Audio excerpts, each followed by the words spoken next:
श्री राधे राधे। भक्तों, जो प्रभु का सच्चा भक्त होता है उसके जीवन में सहज ही संतोषी वृत्ति होती है। जो कुछ मिल जाए भगवान की कृपा से वो प्रभु का प्रसाद मानकर स्वीकार करता है। यदि उसमें सात्विकता होगी तो रजोगुणी या तमोगुणी वस्तुओं को नहीं ग्रहण करता, धन की अभिलाषा नहीं करता। धन भगवत प्रसाद के रूप में मिल जाए तो आवश्यकता भर लेता है और उसके अंदर दैवी शक्ति होती है। भगवान की कृपा से ही भगवान के चरित्र सुनाता है। मैं आपको सूर्य प्रकाश जी महाराज की बात सुना रहा था कल कि बहुत प्रसिद्ध वक्ता थे भारत के पंडित राम किंकर जी। बेगूसराय बिहार में उन्होंने स्वयं सूर्य प्रकाश जी से प्रार्थना किया था कि मेरे ऊपर कृपा करके आप भरत चरित्र सुनाइए। जितने दिन तक मैं यहाँ रहूं, तो 9 दिन तक रहे और सूर्य प्रकाश जी उनको भरत चरित्र 3 घंटा रोजाना सुनाते थे। 9 दिन चला, 3 घंटे रोजाना सुनाते थे। वो पंडित राम किंकर जी महाराज जी 3 घंटा तक रोते रहते थे रोजाना और आखिर में गले लगा करके उनको बोले कि आप साक्षात मेरे प्रभु श्री राम जी महाराज ही हैं, क्योंकि भरत चरित्र ऐसा कोई सुना नहीं सकता आपके जैसा। भरत चरित्र राम जी ही कह सकते हैं, जाने राम न सकहीं बखानी। और आपने उसी तरह से सुनाया जैसे राम जी सुना रहे हो। महाराज सूर्य प्रकाश जी व्यासों के प्रिय थे, वक्ताओं के प्रिय थे। जो अहंकारी वक्ता होते थे वो तो चिढ़ते थे, लेकिन जब वो समझ जाते थे कि इनके अंदर तो दैवी गुण है, ये कथा के ही अवतार हैं, भगवान राम की कथा के अवतार हैं, इनको ग्रंथ शास्त्र वेद पुराण जैसे प्रकट होते हैं बोलते समय, तो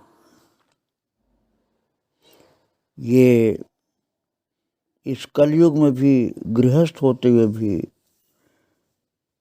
सब प्रकार के दुर्गुण से मुक्त थे। बड़े बड़े धनवान लोग, प्रसिद्ध लोग सब इनके चरणों में भक्त हो जाते थे आने पर। और इनके एक बेटे थे, शायद अभी हो सकता हुए, उनका नाम रामभद्र मिश्र। तो पिताजी के उच्च कोटि के भाव को जब नहीं समझ पा रहे थे बालकपन में, तो वही जो संसार के लोग देखते हैं कि धन संपदा ज़्यादा हो तो वही बड़ा होता है, ऐसे ही सूर्य प्रकाश जी के बेटे रामभद्र मिश्र सोच रहे थे कि वैसे तो इतना इनका सम्मान होता है, कुछ लोग राम किंकर जी के बराबर बताते हैं और ज़्यादातर लोग इनको राम किंकर जी से भी श्रेष्ठ रामायण का ज्ञानी और वक्ता बताते हैं। स्वयं राम किंकर जी इनको प्रणाम करके प्रेमाश्रु विसर्जन करते हुए इनके मुख से कथा सुनते हैं, इनको प्रणाम करते हैं, इनका आदर करते हैं राम किंकर जी। तो बेटा रामभद्र मिश्र सोचने लगा कि ये कुछ कर नहीं पाए अपने जीवन में। अपने पिताजी के लिए सोच रहा था वो, क्योंकि उसकी दृष्टि धन पर थी। और रामभद्र मिश्र सूर्य प्रकाश जी का बेटा, उसने कहा कि मैं सुन रहा हूँ कि स्वयं पूरे भारत के रामायणी आपको सबसे बड़ा मानते हैं। राम किंकर जी महाराज हाथ जोड़कर बैठकर आपकी कथा सुनते हैं, लेकिन उनको तो बिरला ने 3 करोड़ की गाड़ी दी है चलने के लिए। अब भक्तों, ये आज की बात नहीं है, कम से कम 40-50 साल पहले की बात है। 3 करोड़ की गाड़ी दी थी बिरला ने रामकिंकर जी को। तो सूर्य प्रकाश का बेटा कह रहा है कि पिताजी, रामकिंकर जी को बिरला ने 3 करोड़ की गाड़ी दी चलने के लिए, उसमें चलते हैं, और आप खेत की मेड़ के ऊपर थैला लेकर के धूप में पैदल चल रहे हैं, तो काहे के आप इतने ऊंचे वक्ता हुए, आपको तो कोई कुछ भी नहीं मिल रहा है। बेटा बिल्कुल सांसारिक दृष्टि से कह रहा था। तो सूर्य प्रकाश जी बोले, बेटा ये बात समझ लो, श्री राम किंकर जी महाराज जी दाम चाहते रहे होंगे, उनको पर्याप्त दाम मिल गया, लेकिन मैं राम चाहता था प्यारे, मुझको राम जी मिल गए, इसलिए मुझको दाम की कोई आवश्यकता नहीं है। जब भाव विभोर होकर के राम प्रेम में मस्त सूर्य प्रकाश जी ने बेटे से बात कही, तो उसी समय रामभद्र बेटा जो था वो चरणों में गिर पड़ा और कहा, मेरे जीवन में आपके प्रति जो एक बहुत गलतफहमी थी आज दूर हो गई। महाराज, उनको जो कुछ सम्मान मिलता था वो कभी अपना सम्मान नहीं मानते थे, वो उसे भगवान राम जी का सम्मान मानते थे। और जिस समय की बात मैं सुना रहा हूँ उस समय साइकिल भी गांव में नहीं हुआ करती थी, 50 साल पहले की बात है। तो बहुत कम लोगों के पास होती थी, किसी के पास, एक आध लोगों के पास। तब की बात है जब बिरला जी ने 3 करोड़ की गाड़ी दी थी रामकिंकर जी को, और ये पैदल चल रहे थे, तो बेटे ने पूछा था। तो महाराज, इनका जीवन तो केवल भगवत भक्ति के लिए था, बहुत अद्भुत भक्ति थी इनकी। सूर्य प्रकाश जी 24 घंटे भगवान राम के रूप में स्थित रहते थे।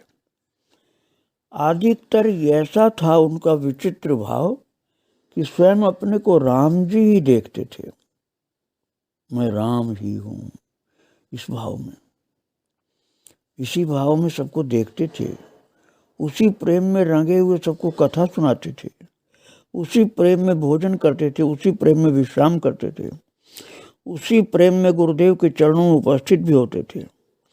और गुरुदेव श्री राम हरिशचंद्र जी महाराज स्वयं सूर्य प्रकाश जी को राम रूप में ही देखते थे, गुरुदेव। और आगे की बात आप सुने तो आपको पूर्ण विश्वास हो जाएगा। श्री सूर्य प्रकाश जी हनुमान जी के मंदिर में कभी नहीं जाते थे। आप कहेंगे ये कौन सी भक्ति का हनुमान जी के मंदिर में न जाए। बात ये थी भक्तों की, जो अपने को राम रूप में देखते थे तो हनुमान जी को अपना बेटा मानते थे। सूर्य प्रकाश जी का यही भाव था कि हनुमान जी मेरे पुत्र हैं। तो वे कहते थे भक्तों कि हनुमान जी के मंदिर में जाऊंगा, उनको प्रणाम करूंगा, तो हनुमान जी को बहुत संकोच होगा, इसलिए जाते ही नहीं थे हनुमान जी के मंदिर में। और उसी अद्भुत भाव में ही डूबे रहते थे। और जो उनके निकट पहुंचता था वो भक्त ही हो जाता था महाराज, विशेष कृपा हो जाती थी उसके ऊपर। वैसे तो स्वास्थ्य इनका बहुत अच्छा रहता था, लेकिन 84 साल के आसपास जब थे तब एक बार All India Medical Institute Delhi में भर्ती किए गए थे। तो वहाँ जो भगवान दास जी महाराज जो इनकी सेवा में रहते थे वही प्रसाद बनाते थे, खिलाते थे। और लक्ष्मण जी की तरह, जैसे लक्ष्मण जी महाराज राम जी की सेवा में कड़क रहते थे, मनमानी कोई नहीं कर सकता था, ऐसे ही भगवान दास जी लक्ष्मण जी की तरह से सूर्य प्रकाश की सेवा करते। सूर्य प्रकाश को भावुक भक्त लोग राम जी के रूप में देखते थे और भगवान दास जी महाराज को लक्ष्मण जी के रूप में। तो लक्ष्मण जी के सामने जैसे मर्यादा में लोग भय के कारण रहे, ऐसे भगवान दास के सामने लोग बहुत मर्यादित रहते थे। और जहाँ भगवान दास जी कहीं इधर उधर गए तो सब राम जी की तरह से कोमल हृदय का समझकर सूर्य प्रकाश को बहुत प्रेम से उनकी सेवा में लगते थे। और भगवान दास कहते ही सब सशंकित से हो जाते थे। एक दिन जब अस्पताल में भर्ती थे, ऑल इंडिया मेडिकल इंस्टीट्यूट में, एम्स में, तो किसी दूसरे का बनाया तो पाते ही नहीं थे, वो भगवान दास का ही बनाया पाते थे। तो सूर्य प्रकाश जी थे, भर्ती थे तो बेड पर ही थे। तो महाराज जितने हार्ट के मरीज थे, डॉक्टर और कर्मचारी, वो लोग भी मौका ढूंढते थे कि उनके चरणों में बैठने का मौका मिले। और डॉक्टर लोग भी, डॉक्टर के तलवार एक थे, सूर्य जी थे, उस समय प्रसिद्ध डॉक्टर थे ये लोग। वो लोग कथा सुनते थे अस्पताल में, इनके बेड पर बैठ जाते थे, बेड पर कथा बैठ सुनाते थे। और लोग महाराज आंखों से आंसू गिराने लग जाते थे। अस्पताल का दृश्य जो मैं बता रहा हूँ आपको। तो भगवान दास जब पहुंचते थे तब सब भागते थे। तो सूर्य प्रकाश जी कह देते थे, भागो, लखनलाल जी बिगड़ जाएंगे नहीं तो। भगवान दास जी को लखनलाल कहते थे। और भगवान दास यद्यपि इनका बहुत सम्मान करते थे, लेकिन जो सेवा के कारण थोड़े नियम की कठोरता होती थी, उससे स्वयं सूर्य प्रकाश जी जैसे कोई बहुत ही उच्च कोट का सेवक हो तो स्वामी थोड़ा सा सशंकित से रहें, ऐसे थोड़ा सा चौकन्ने रहते थे सूर्य प्रकाश जी इनसे, कि सेवक बहुत ऊंचे कोट के हैं, इसलिए थोड़ा सा जैसे आप कह लीजिए जैसे डर से रहे हों, ऐसे हंसते भी थे, थोड़ा डरते भी थे कि पता नहीं सेवा में इनको कब बाधा पड़ जाए, इसलिए उनकी बात को मान लेते थे। और डॉक्टर सूद की बात मैं एक आपको सुनाऊं, दिल्ली की बात है। सूद जी का फोन आया कि हम पंडित सूर्य प्रकाश जी का दर्शन करना चाहते हैं। तो भगवान दास जी ने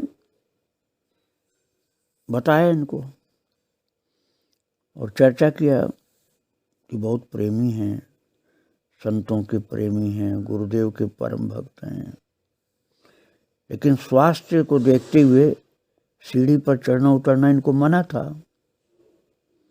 लेकिन मानते नहीं थे, प्रेमी भक्तों के सामने चढ़ते उतरते भी थे। सो डॉक्टर सूद जी का पूरा परिवार, 3 छोटी छोटी लड़कियां, सब के सब तिलक लगाए थे, सब प्रकार, और सब जो रामकृष्ण दास जी सरकार जी से दीक्षित थे।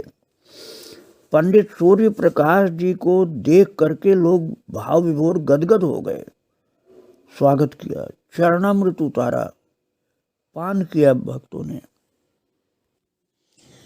और डॉक्टर ने, परिवार ने और डॉक्टरों ने आरती किया इनकी, और कोई पानी पिलाने लगा, कोई रसगुल्ला खिलाने लगा। और बड़ी लड़की जो थी वो इतनी भाव विभोर के रोने लगी। उसको लगा कि जैसे राम जी महाराज मेरे भाई हैं और उन्होंने ही रसगुल्ला मुझको खिलाया। महाराज जी का प्रसाद मिला था उस लड़की को, तो रोने लगी भाव विभोर होकर के, सबके सामने रो रही थी। लोगों ने उससे पूछा कि तुम क्यों रोई बेटा? तो उसने कहा कि मुझे सूर्य प्रकाश जी के अंदर राम जी का दर्शन हो रहा था, प्रत्यक्ष में दर्शन कर रही थी राम जी का उनके अंदर। और बाकी लड़कियों ने भी अपने अपने हाथों से खिलाया महाराज जी को प्रसाद। फिर तीनों ने रोना शुरू कर दिया। तो भगवान दास जी दौड़े दौड़े आए कि सब रो क्यों रही हैं? सूर्य प्रकाश जी बोले, नहीं कोई बात नहीं, सब ठीक है। सब भाव में भरे हुए थे।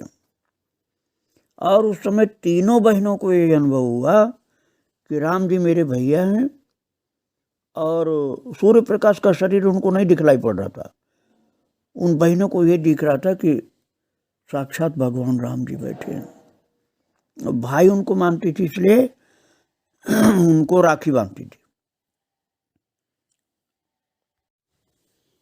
डॉक्टर सूद की कन्याओं का भाव कितना ऊंचा था भक्तों कि सूर्य प्रकाश जी का जब शरीर बाद में नहीं रहा तब भी भगवान दास जी तो थे ही, तो राम जी के लिए राखी आती थी डॉक्टर की कन्याओं की। तो सीताराम जी को उनकी तरफ से भगवान दास जी राखी बांधते थे। भगवान के लिए ऐसा भाव था उनका। और वही भगवान राम जी उन कन्याओं को सूर्य प्रकाश के अंदर उस समय प्रत्यक्ष दिखलाई पड़ रहे थे। ऐसी उच्च कोटि की भक्ति थी उन लोगों की। एक भक्त हुए अविनाश पाठक जी, उन्होंने बताया है कि सूर्य प्रकाश जी एक दोहा कहा करते थे अपने भक्तों के बीच में कि सत्संगत क्षण माह की साधन बरिस 50, बादल बरसे क्षण माह रहटा बर हो मास। रहट आप लोग नहीं जानते होंगे, साधारणतः पुराने लोग जानते हैं। पहले रहट होती थी, डिब्बे डिब्बे की माला होती थी, कुएं में लटकती हुई, उसको बैल चलाते थे तो उससे पानी निकलता था और खेतों की सिंचाई होती थी। तो वही वो कहते थे कि रहट चलेगी तो वो तो 12 मास चलती रहे तब भी पूरे खेत नहीं भरते हैं, और बरसात हो जाए तो थोड़ी देर में ही बादल की बारिश से, बरसात से सब जमीन गीली हो जाती है। ऐसे कहते थे कि तुम यदि अपनी पढ़ाई में लगे रहोगे तो वो तुमको लाभ नहीं होगा जो सत्संगत से लाभ होता है। जैसे बारिश से जो धरती को लाभ मिलता है पानी का, वो रहट से नहीं मिलता है।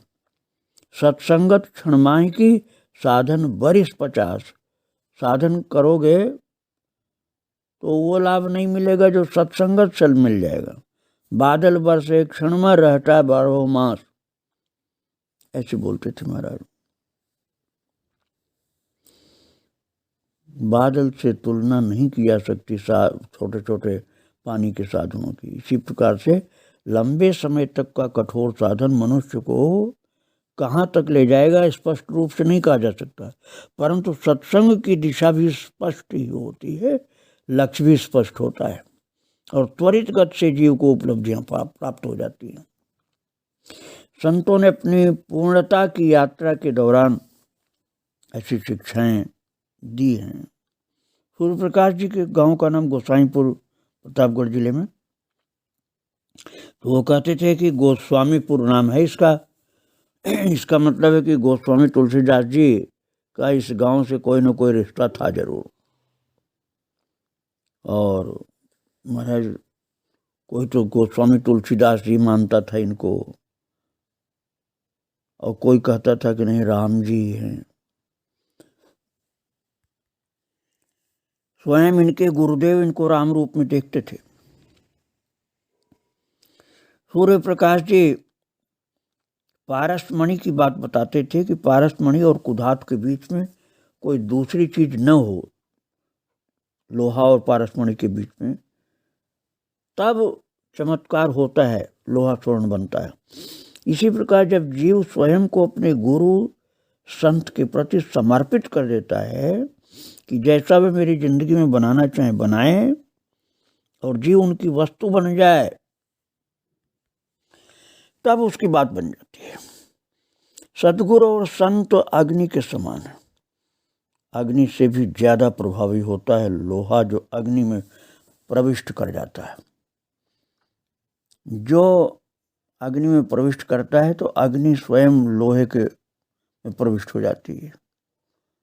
लोहा अग्नि से भी ज्यादा प्रभावशाली हो जाता है। तो ऐसे ही समझिए जैसे हनुमान जी राम जी से भी ज्यादा प्रभावशाली होकर के लंका जाकर के जानकी का पता लगाए।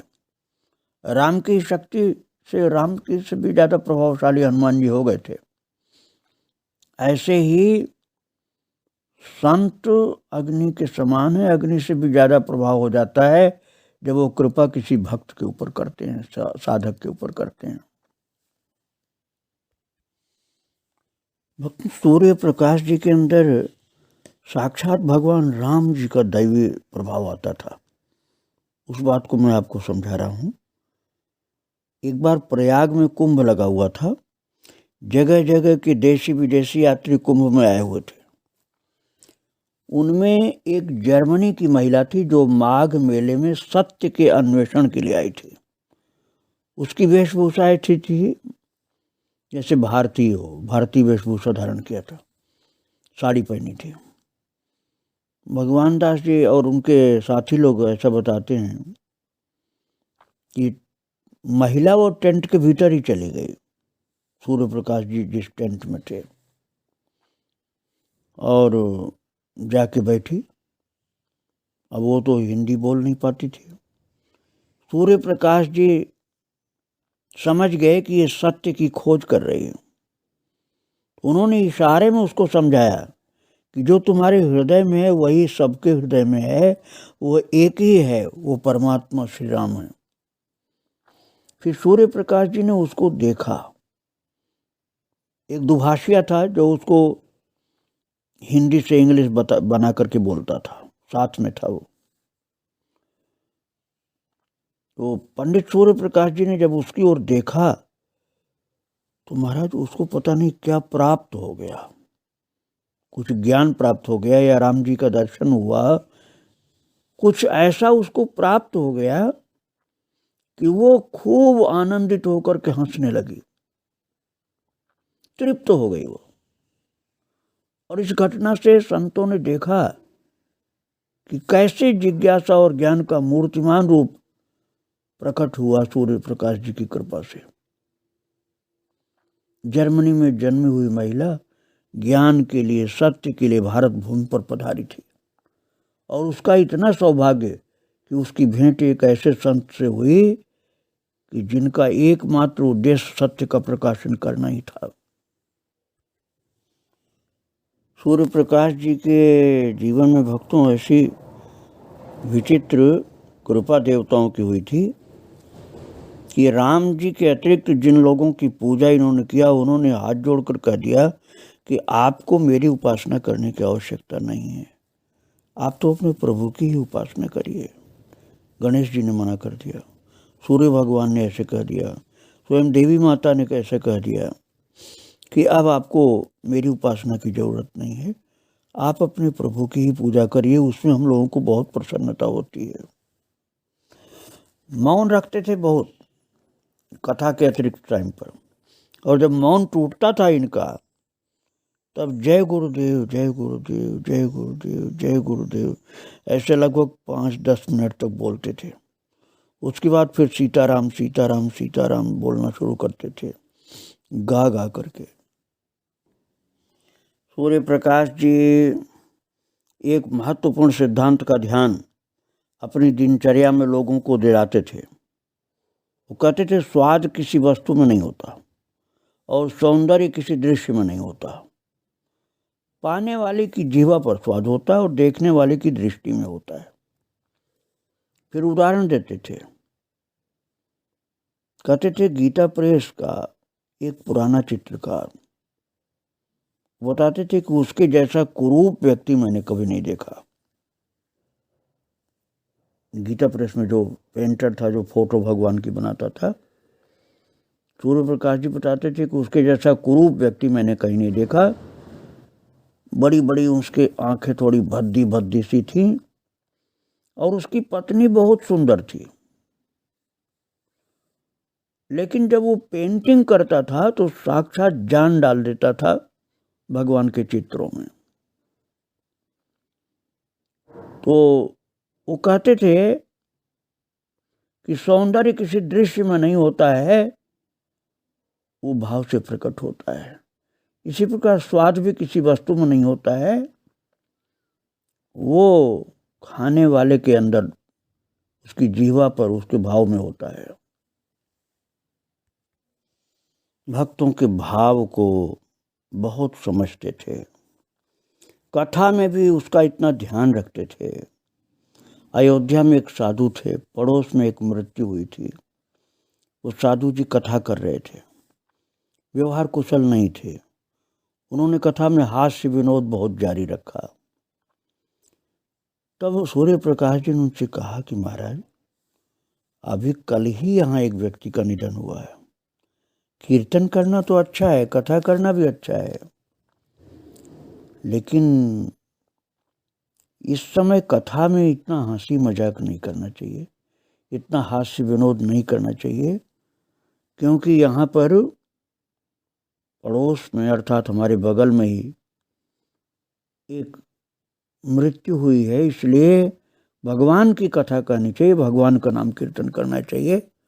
सांसारिक बातें बोल बोलकर हंसाना नहीं चाहिए, नहीं तो उन लोगों को अच्छा नहीं लगेगा। प्रभु का नाम, प्रभु की कथा तो अच्छी है, वो जरूर करना चाहिए। और वो कहते थे कि भक्ति की ही प्रतिष्ठा होनी चाहिए, अपनी प्रतिष्ठा की कोई भी परवाह नहीं करनी चाहिए। उन्होंने कहा था संतों से, भगवान दास जी से कहा था और संतों से, कि आप लोगों की मुझ में बहुत श्रद्धा है और मेरे शरीर न रहने के बाद आप मंदिर मेरा बनवा दो, मेरी मूर्ति लगा दो, उसमें पूजा करोगे, तुम्हारे बाद शायद 1-2 पीढ़ी और भी लोग करेंगे, लेकिन बाद में वो मूर्ति पूजित नहीं होगी। और यदि हम मंदिर बनाएं उसमें राम जी को विराजमान करें तो वो युगों युगों तक पूजित होती रहेगी। ऐसा पवित्र दृष्टिकोण था उनका भक्तों। वो भगवान की पूजा करते थे, करवाते थे, अपनी पूजा नहीं करते कराते थे। ऐसी अद्भुत इनकी रहनी थी। इनके चरित्रों को आगे मैं फिर सुनाऊंगा। आज इनको प्रणाम करके यहीं विराम दे रहा हूँ भक्तों। श्री राधे राधे, जय श्री राधे राधे।